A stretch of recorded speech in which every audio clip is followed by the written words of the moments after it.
Hey everybody. So Newt Gingrich, in my opinion, is a victim of polar schmoozing syndrome. I made up the term. Well, it has to do with polarities. Warring polarities like, say, Israel and Palestine. I don't know exactly all of what Newt's views are, but because Newt happened to be speaking in front of a bunch of Israelis and people who were supporters of Israel, his conversation went over to a polarity because he wanted to schmooze the polarity, schmooze the people on that pole. And it's one of the most dangerous things people do in every facet of your life. It's like there's this person you really like, but your other friend really hates him. And when you're with that other friend, that friend says horrible things about your other friend, and you agree with them. Then you go back and then you're this two-faced dirtbag. Now some people aren't two-faced. Some people just have negative things to say about everybody. They have this one horrible face of ugliness. But it's funny that when we're with our closest friends and allies sometimes, we are also the closest to hell. Because I was with a group of people just a little while ago, and I found myself talking smack about some people, and I had to pull myself back. I was like, oh man, it's so easy when you're in a particular environment, like with me. Because I broadcast to mostly Muslims, I could put up a video that said, Muslims are smarter than Jews.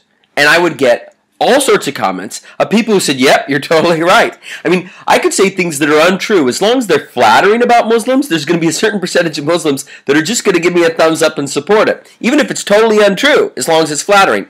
So when I know I have an audience that's mostly Muslim, it shades my brain. And it can make me a polarity schmoozer. And I can end up schmoozing on one side. And then somebody who's in the middle comes by and says, what are you doing?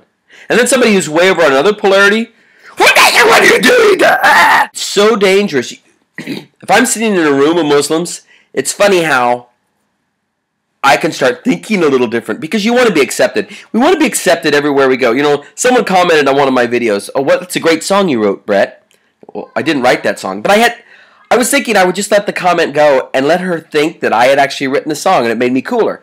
But it's not true, so I had to out myself and say, you know what, I didn't write that song. But thank you.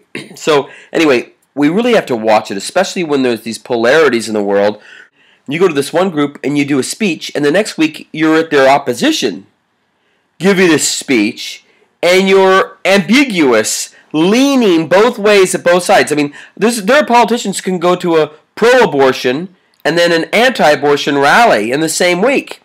And if they could get away with it, they would. And they would carefully couch their language so they satisfied both sides, like Obama did when he talked with AIPAC about the 1967 borders. I didn't know exactly what he said, but he was just so careful to get big applause. Let me know what you think about. Let me know what you think about all of us and our desire to fit in, and our natural tendency to try to please people who are around us, and to try to win friends and influence people by saying things or agreeing to things that we don't believe in.